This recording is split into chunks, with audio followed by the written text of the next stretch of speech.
Baik, selamat pagi, siang, atau malam, Ibu Adelia Safitri. Saya perkenalkan, saya Joseph Syagian. Saya jurusan Ilmu Komunikasi. Eh, Sekarang ingin menjelaskan untuk mengenai tugas dari Ibu dari kelas Bahasa Indonesia G556. Tugas ini pun saya kerjakan menggunakan materi PPT yang pertemuan ketiga. Untuk itu saya akan memulai penjelasannya. Penjelasan pertama saya akan menjelaskan mengenai slide kedua. Bahasa itu apa? Nah, selanjutnya saya akan menjelaskan. Menurut dari KBBI, ragam bahasa diartikan merupakan variasi bahasa menurut pemakaiannya. Topik yang dibicarakan, hubungan pembicara dan teman bicara, serta medium pembicaraannya. Nah, jadi ragam bahasa itu seperti kayak kita menggunakan berbagai bahasa menurut topik, tergantung topiknya, atau tergantung teman kita yang berbicara itu gimana, ataupun tergantung mediumnya kita menggunakan ragam berbahasa yang berbeda. Itu digunakan sesuai kebutuhan, seperti itu. Selanjutnya, ragam bahasa adalah varian dari sebuah bahasa menurut konteks pemakaiannya. Jadi, sesuai konteks aja gitu. Kalau kita mau ngobrolnya di pasar, tentu berbeda dengan ngobrolnya itu di tempat perkuliahan. Seperti itu. Menurut konteksnya, tergantung konteks, itu bisa jadi lokasi, waktu, situasi, dan lain-lain gitu. Sebagai alat komunikasi, bahasa Indonesia digunakan dalam berbagai keperluan sesuai situasi dan kondisi. Seperti yang sudah saya jelaskan sebelumnya, kita menggunakan bahasa Indonesia sehari-hari itu tergantung dengan kontekstual. Kalau kita lagi urgent, mungkin lagi buru-buru, kita nggak mungkin menggunakan bahasa Indonesia dengan formal ya, pasti kayak buru-buru. Tolong dong ambilin sendok. Nah, gitu. Tolong ambilin sendok gitu. Itu kan dengan bahasa yang berbeda gitu. Kita lebih terbata-bata itu tergantung kondisi dan situasi gitu. Bisa lokasi, waktu, dan segala macam. Seperti itu. Selanjutnya, aspek-aspek itu ada di bahasa Indonesia itu ada beberapa aspek ya menurut yang teorinya ada situasi terus permasalahan gitu. Permasalahan yang hendak kita sampaikan itu berbeda-beda tergantung mungkin masalahnya itu ringan atau masalahnya itu urgent itu kita bisa menggunakan ragam bahasa yang berbeda-beda. Ada juga latar belakang pendengar dan pembaca yang dituju. Nah, kalau kita berbicara dengan orang tua, dengan teman sebaya tentu berbeda kan. Jadi ragam bahasa yang digunakan tentunya bisa berbeda. Kalau dengan orang tua mungkin kita bisa berbicara santai atau sopan gitu. Biasanya kita berbicara dengan orang tua itu kan bahasa seperti ayah, ibu, secara sopan gitu. Kita ngomongnya dengan dengan tegas dan tapi tetap menunjukkan norma-norma kesusilaan sesuai dengan budaya negara kita seperti itu. Kalau yang kita ajak ngobrol adalah latar belakang adalah teman sebaya, tentunya kita lebih frontal, lebih santai gitu ngomongnya, berbeda dengan usianya gitu. Bisa latar belakangnya bisa usia, mungkin latar belakang pekerjaan, ataupun audiens-audiens tertentu yang kita nggak tahu gitu berbeda-beda. Selanjutnya, kita juga memperhatikan aspek seperti medium dan sarana bahasa yang digunakan. Misalnya kita berbicara mediumnya itu adalah handphone gitu, telepon genggam. Tentu berbeda dengan kalau kita ngomong melalui surat gitu atau email.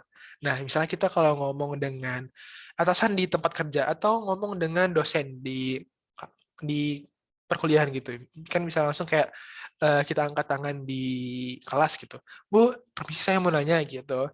Bagaimana dengan ini? Nah, kalau kita ngomongnya dengan email, surat elektronik tentu berbeda kan. Kita harus menjelaskan dengan keperluan kita apa, selamat siang Bapak Ibu, harus dengan formal gitu. Jadi medium-medium yang digunakan itu berbeda tentunya.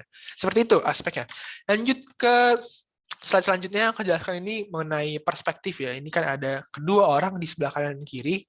Di kiri itu memikirkan dua punuk dan yang di kanan itu memikirkan satu punuk. Nah, itu perspektif bisa jadi berbeda. Jadi, rangka bahasa yang di kiri dia menggunakan rangka bahasa yang A, dan yang kanan bisa menggunakan rangka bahasa yang B. Nah, itu setiap orang itu berbeda-beda dan kita harus menyesuaikan agar bahasa yang digunakan itu dapat hmm, dapat dijalankan sehingga kedua orang yang sedang berkomunikasi paham satu sama lain. Kurang lebih seperti itu. Selanjutnya saya akan menjelaskan mengenai slide kelima.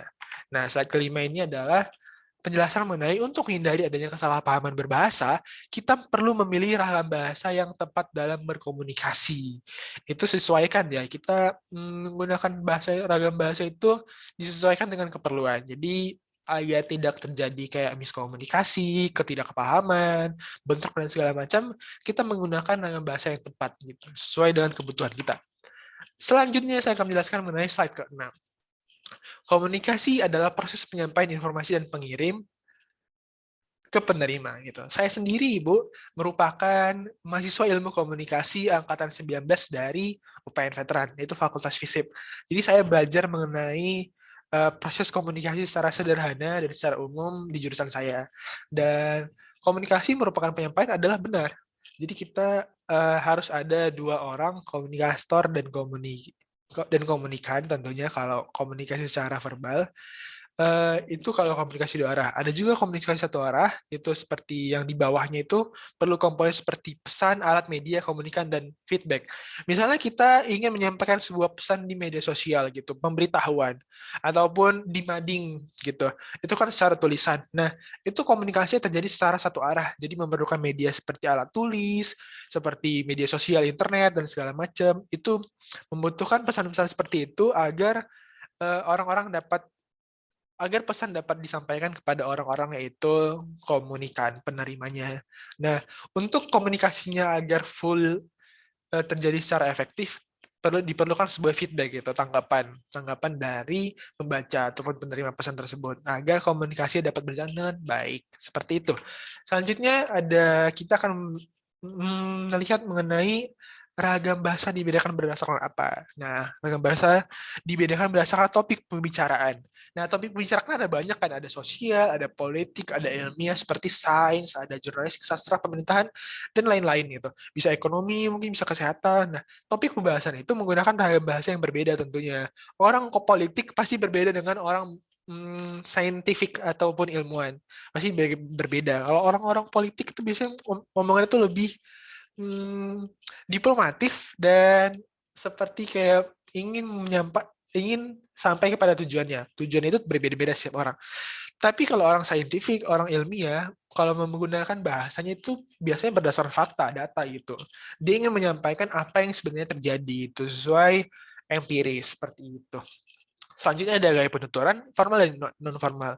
Ya seperti biasa formal itu yang lebih ke mungkin secara resmi, kalau kita ngobrol dengan Bapak Presiden, kita nggak mungkin kayak, halo Pak, apa kabar Pak? Kayak, gimana kabar dulu Pak? Gitu kan, nggak mungkin. Pasti ngomong dengan orang yang penting, gitu, formal gitu. Di kantor, bisa di tempat kuliah, gitu. Kalau misalnya dibutuhkan formal. Tapi tergantung sih, biasanya di perkuliahan itu bisa juga non formal, tergantung dari komunikatornya dosen dan komunikan mahasiswa seperti itu. Non formal itu bahasa sehari-hari yang kita gunakan dengan teman sepantaran dan lain-lainnya seperti itu.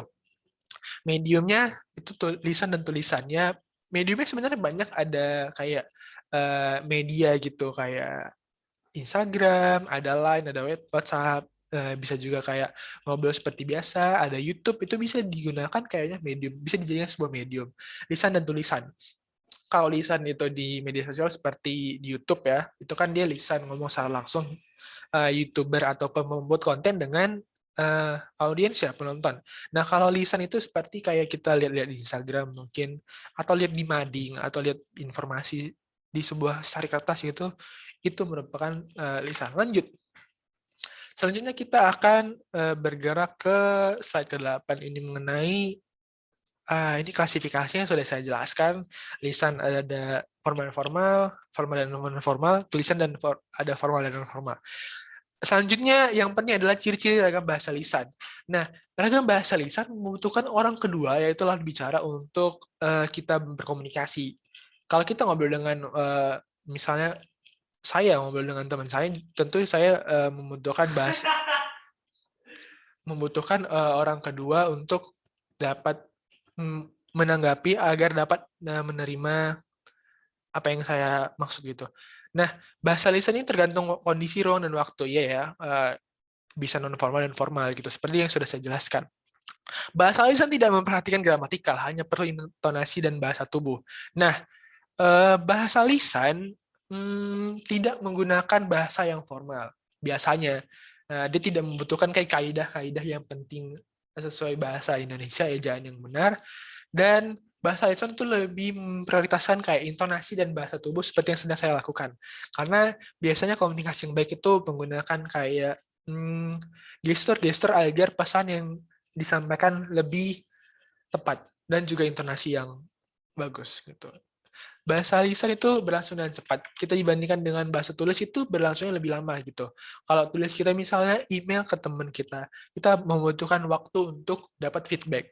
Sementara kalau bahasa lisan itu kita ngomong apa, pasti komunikannya itu teman kita, partner kita bakal langsung bisa merespon. Seperti itu. Ini perbedaan cukup signifikan ya kalau lisan tidak membutuhkan teman, kalau tulis itu tidak membutuhkan secara langsung pasti ada secara delay gitu. Nah, konsep ilmu komunikasi itu bahasa tulis itu biasanya itu terdapat delay feedback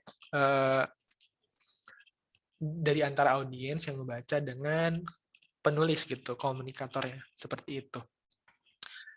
Bahasa tulis memakai alat bantu benar, membutuhkan media gitu, ataupun kertas, ataupun digital, ataupun non-digital, sama saja membutuhkan media dan alat bantu. Bahasa tulis itu terbantu dengan tanda, tidak ada intonasi, mimik, gestur. Nah, kalau tulisan kita misalnya chatting dengan teman, kita tidak, kalaupun kita ketawa, teman nggak mungkin tahu kita ketawa gimana. Biasanya ada tanda-tanda simbol seperti WK, WK, WK, hahaha, atau emoticon dan stiker yang bisa membantu mendeskripsikan apa perasaan kita. Seperti itu harga bahasanya. Selanjutnya, ciri-ciri ragam bahasa non-formal. Non-formal adalah bahasa kita sehari-hari, menggunakan kata tidak baku, sederhana, tidak banyak kata penghubung kurang lengkap, kayak misalnya kalau kita menggunakan iya biasanya itu disingkat di non formal seperti y ataupun ya gitu.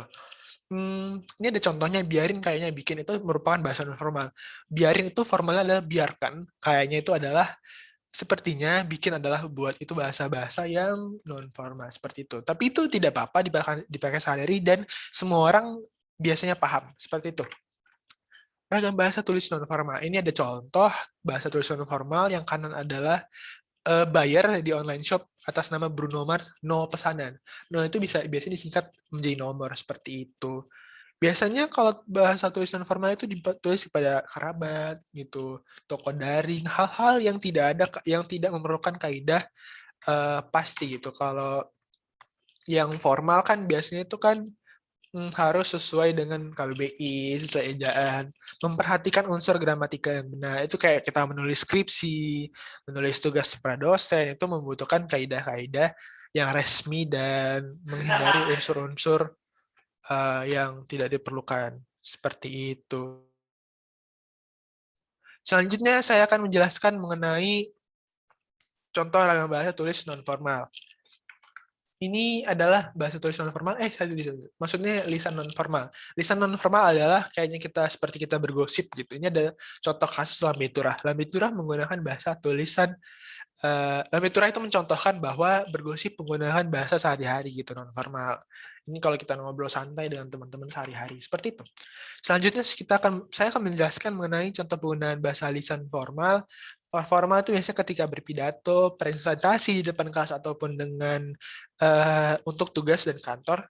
Diskusi dalam kelas itu biasanya menggunakan bahasa lisan formal karena kita menjunjung bahasa yang agak dipahami semua orang, dan latar belakang orang tentunya berbeda-beda. Ada dari Sumatera, Papua, Kalimantan, Sulawesi, dan Pulau Jawa, tentunya menggunakan bahasa yang berbeda.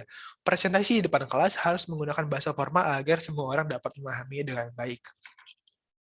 Contoh penggunaan bahasa tulis formal, ini ada formal ya. Menulis surat resmi, sepertinya saya tadi sudah jelaskan, ada artikel ilmiah, makalah, tugas-tugas, undang-undang itu menggunakan bahasa tulis dan formal. Seperti itu penjelasan saya mengenai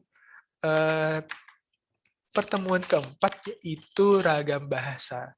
Ragam bahasa ini, hal yang perlu dilihat adalah penggunaan-penggunaan yang biasa digunakan itu ada sehari-hari atau mungkin ada yang formal, seperti itu.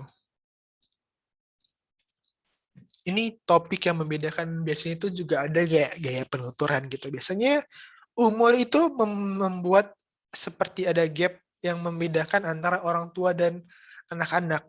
Budaya Asia itu seperti itu.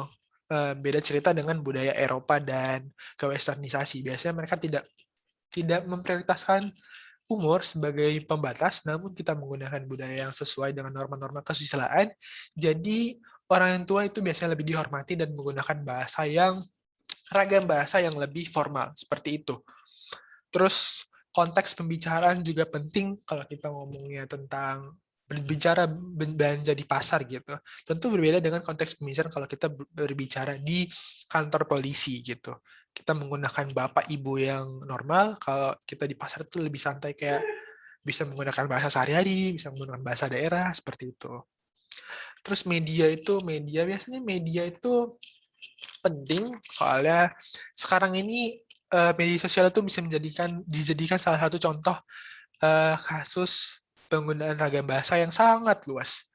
Dikarenakan media jaringan sosial internet itu sekarang semakin luas dan semakin berkembang, bahasa-bahasa yang digunakan juga semakin bervariasi, banyak akulturasi dan asimilasi terjadi di sana, baik itu internasional menggunakan bahasa Inggris yang dicampur-campur kepada bahasa Indonesia, dan itu wajar, perkembangan zaman seperti itu, dan kita harus menggunakan bahasa Indonesia yang tepat sesuai konteks agar kedepannya kita dapat tetap mengedepankan sikap nasionalisme, tidak melupakan bahasa Indonesia, namun tetap menerima budaya asing, memanfaatkan maksud saya, agar kita juga tidak ketinggalan zaman seperti itu, karena perubahan globalisasi sangat luas, bahasa juga sangat penting.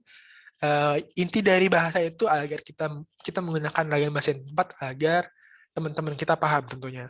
Kalau kita tinggal di daerah Jawa, kita perlu sedikit beradaptasi dengan bahasa Jawa tentunya, agar saya sendiri berasal dari Medan, tentunya saya beradaptasi agar sehari-hari saya dapat menggunakan ragam bahasa yang sesuai dengan daerah sini, daerah Pulau Jawa, agar dapat mengerti.